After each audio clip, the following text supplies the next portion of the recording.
Hello students and welcome back to your own channel economics time. आज हम पढ़ने जा रहे हैं, जैसा कि हमने पिछली वीडियो में पढ़ा था बैंकिंग के बारे में, और बैंकिंग की शुरुआत हमने की थी। पढ़ा था हमने बैंक्स के बारे में कि बैंक क्या होता है, और हमने पढ़ा था कमर्शियल बैंक और उसके फंक्शंस।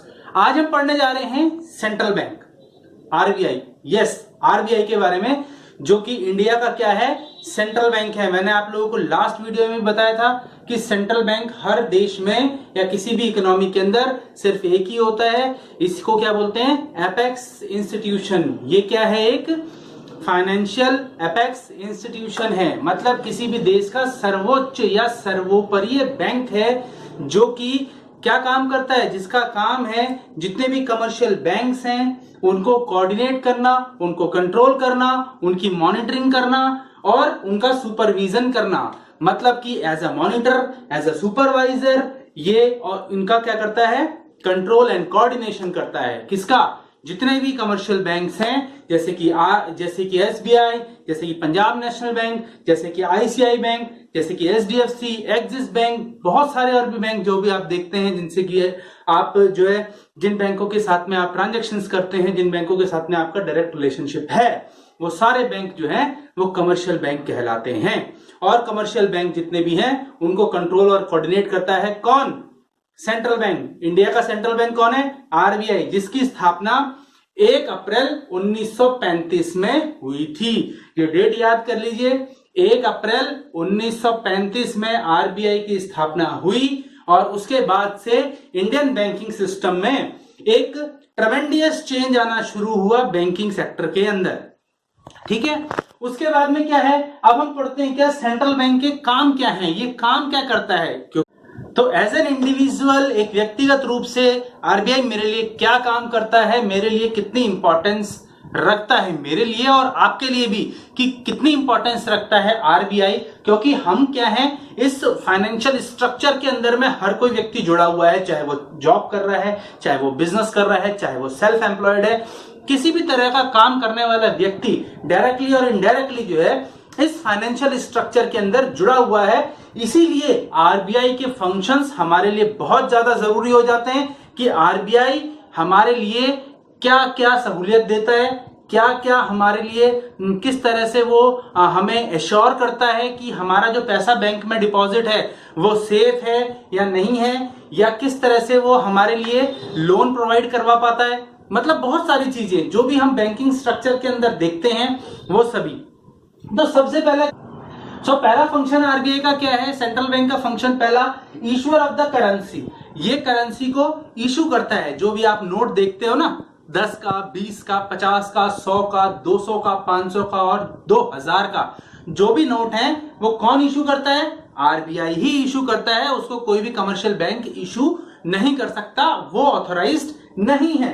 तो क्या कहता है, तो इश्यूअर ऑफ द करेंसी, इसकी वजह से क्या होता है, ये हमारे लिए किस तरह से फायदेमंद है, क्योंकि जब करेंसी इशू होती है तो उसी से it leads to the uniformity in the note circulation.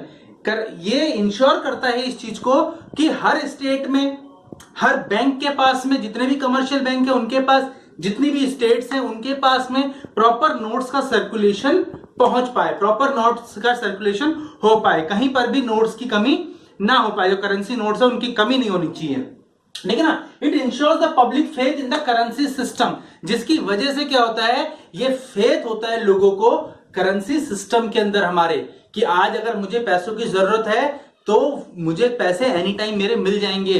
अगर आज मुझे पैसों की जरूरत हो तो ऐसा नहीं है कि भाई मुझे 2 दिन बैंक बोल रहा है कि 2 दिन बाद आना, अभी पैसे नहीं है, या इतने दिन बाद आना, एप्लीकेशन लिखो, ये करो वो करो, वो सिस्टम नहीं है। अगर ऐसा सिस्टम होगा तो मेरा फेथ नहीं रहेगा अपने बैंकिंग सिस्टम के ऊपर।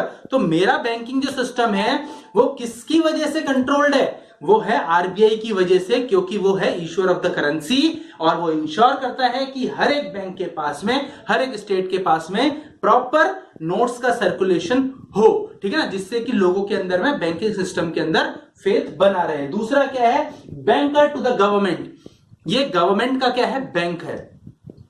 बैंकर टू द गवर्नमेंट, ये गवर्नमेंट का बैंक है, क्योंकि गवर्नमेंट के कमर्शियल बैंक्स में तो जितने भी रिजर्व्स हैं वो सारे गवर्नमेंट के किसमें, सेंट्रल बैंक के पास में ही होते हैं। कमर्शियल बैंक के पास में उतने रिजर्व नहीं होता। कुछ अकाउंट्स हो सकते हैं, लेकिन जो बड़े रिजर्व्स हैं जैसे प्रोविडेंट फंड हो गया, गवर्नमेंट की जितनी भी बाहर से फंडिंग आती है वो सब रिजर्व बैंक। उसके बाद में क्या, गवर्नमेंट की सिक्योरिटीज जो है वो आरबीआई के पास में होती हैं। तो ये गवर्नमेंट के जितने भी पेमेंट को रिसीव करने का और पेमेंट आगे फर्दर उनको पेमेंट करने का जो भी बेड़ा है, ये किसके पास है, ये है central bank of India, central bank के पास में, ठीक है ना। सेंट्रल बैंक कौन है इंडिया का, आरबीआई अगेन, ठीक है ना। देन उसके बाद में क्या है, बैंकर टू द बैंक्स, जितने भी बैंक्स हैं, जैसा कि हम ऑलरेडी पिछली वीडियो से डिस्कस कर रहे हैं कि जितने भी कमर्शियल बैंक हैं उन सबका नेता कौन, आरबीआई।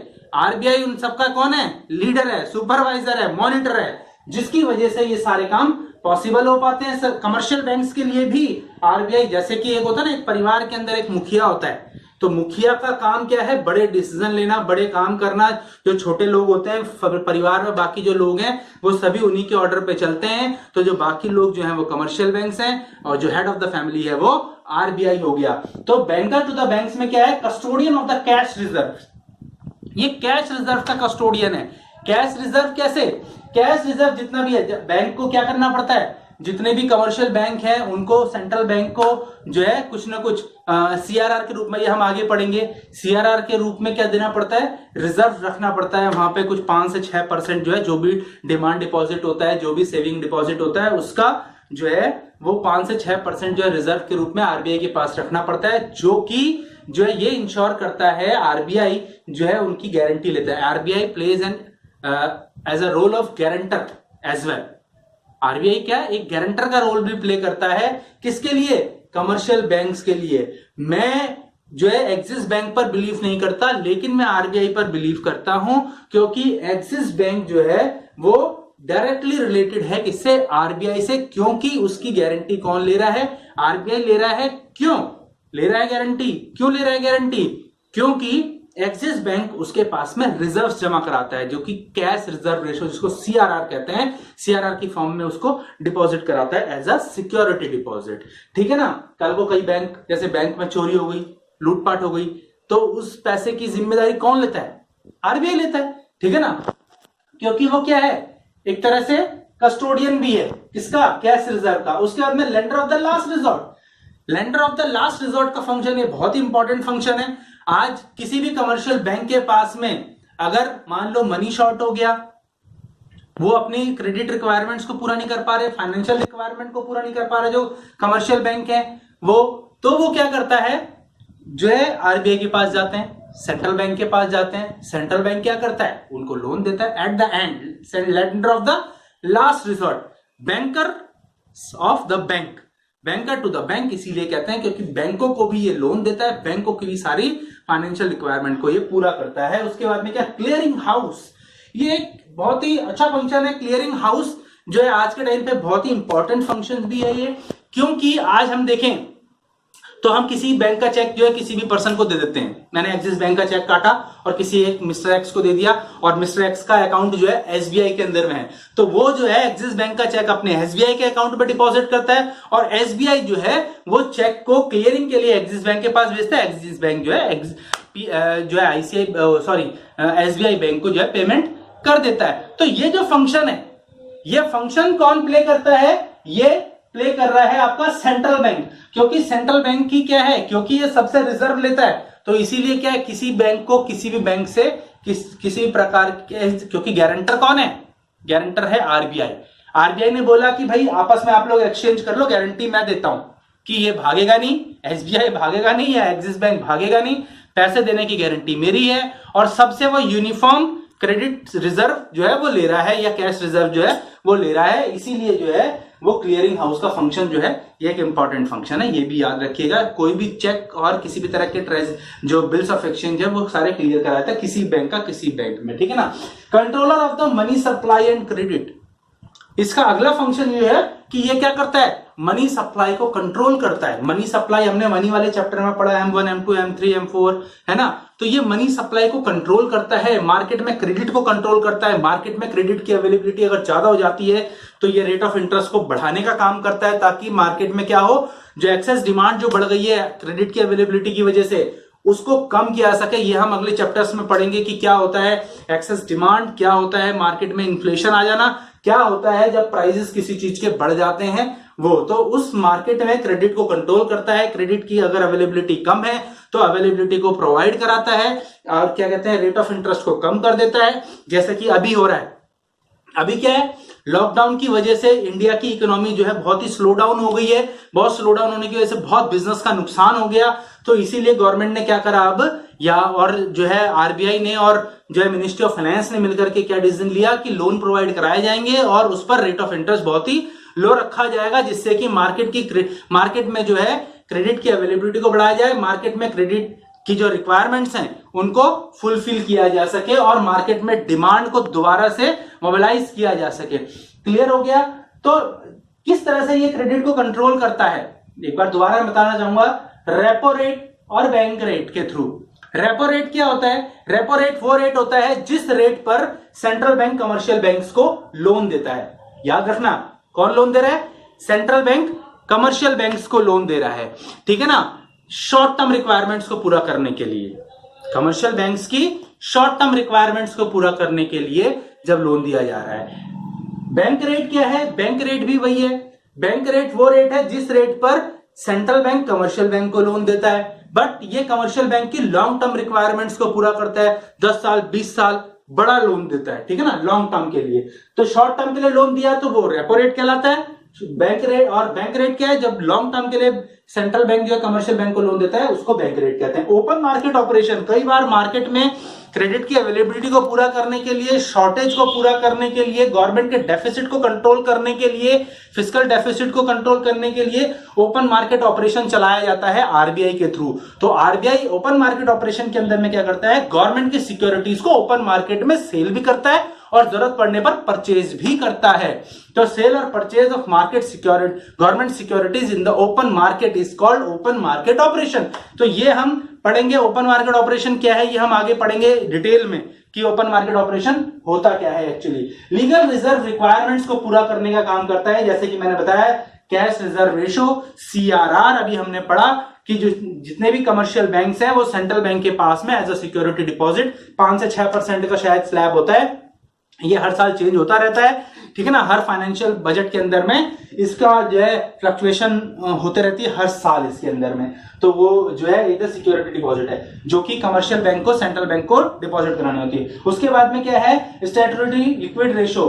तो स्टैट्यूटरी लिक्विड रेशो क्या है, ये वो रिजर्व है जो कि कमर्शियल बैंक को अपने पास में रखना होता है।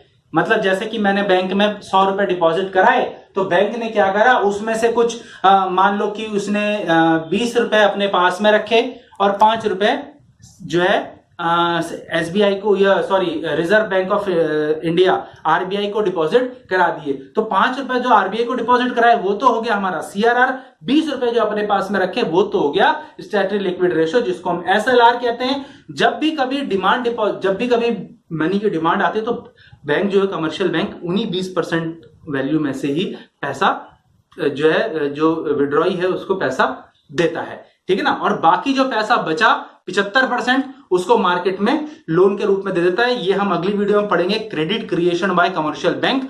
मोस्ट इंपॉर्टेंट टॉपिक है, 110% एग्जाम के अंदर आता है क्या, credit creation bye commercial banks. तो बहुत इंपॉर्टेंट जो टॉपिक होने वाला है अगला, वो वीडियो जरूर देखिएगा और इससे पिछली वाली भी देखिएगा जिसके अंदर में हमने बैंकिंग सिस्टम क्या है, बैंक क्या है और कमर्शियल बैंक और उसके फंक्शन पढ़े हैं, वो जरूर पढ़ना जरूरी है, ठीक है ना। इसके बाद आते हैं क्या, लास्ट फंक्शन है आरबीआई का या सेंट्रल बैंक का, वो क्या है, custodian of the foreign exchange reserve. जितना भी फॉरेन एक्सचेंज होता है, जो भी ट्रांजेक्शन्स होती हैं इंडिया से बाहर, हमारी एक्सपोर्ट जब हम करते हैं या इंपोर्ट करते हैं, तो जब हम एक्सपोर्ट करते हैं तो हमारे पास बाहर की करेंसी आती है, वो सारी करेंसी कहां डिपॉजिट होती है, आरबीआई के पास ही वो रिजर्व रहता है, ठीक है ना। तो आरबीआई क्या है, एक खजांची का काम भी करता है, फॉरेन एक्सचेंज के लिए, विदेशी मुद्रा के लिए खजांची का काम भी करता है, ठीक है ना। तो ये तो थे भैया ये सारे सेंट्रल बैंक के फंक्शंस, और बहुत ही इंपॉर्टेंट रोल प्ले करता है हमारी लाइफ में सेंट्रल बैंक। तो ध्यान से समझिएगा इसको, और आपको ये टॉपिक अगर अच्छे से क्लियर हुआ तो अपने फ्रेंड्स को भी मदद कीजिए इस टॉपिक को समझने में, ठीक है ना। तो शेयर कीजिए इस वीडियो को, लाइक कीजिए, लाइक बटन दबाना भूल जाते हैं आप लोग, लाइक जरूर कीजिए। और चैनल को अगर सब्सक्राइब नहीं किया है तो बंधु चैनल को सब्सक्राइब कर लो, क्योंकि आने वाले समय में बहुत ही इंटरेस्टिंग वीडियोस आने वाली हैं। पूरा का पूरा सिलेबस हम इसमें कवर करेंगे और कुछ एग्जाम से रिलेटेड जानकारी भी आपको मिलेगी इसके अंदर। थैंक यू वेरी मच, मिलते हैं अगली वीडियो में, नमस्कार।